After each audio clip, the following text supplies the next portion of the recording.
সেপ্টেম্বৰ মাহত চৰকাৰ বনোৱাটো 100%। ইয়াত কোনো কথা নাই। বিফেক দলে 25টাতকৈ তলত নাপায়, 25টাতকৈ তলত নাপায়। আৰু বিফেকে চৰকাৰ কৰিব।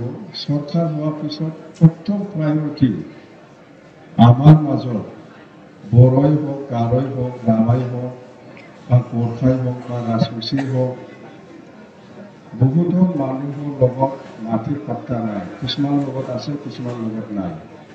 এইকাৰণে আমি মাটিটো জৰীপ কৰি পেলাই পাত্তা দিম বুলি কৈ আছে। মাটিটো জৰীপ কৰি পেলাই পাত্তা দিম বুলি আমি কৈ আছো। মানে জৰীপটো কেনেকুৱা? কোনোবা লগত আছে, কোনোবা লগত নাই মাটিৰ পাত্তা, না চবৰ লগত আছে?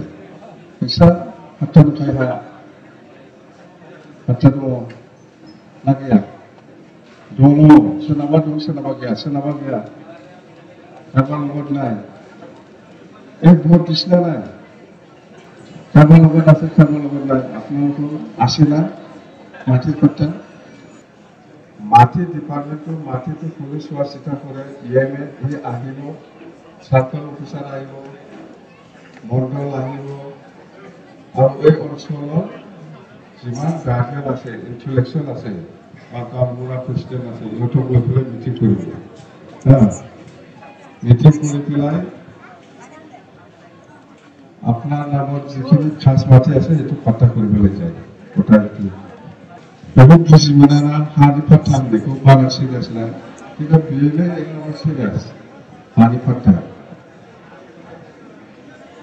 বুঝলে। পাত্তা মানে আমি বিরাট এক নম্বর সিরিয়াস কিছু লেখা করবো। এটাই আমি প্রথমবার করি।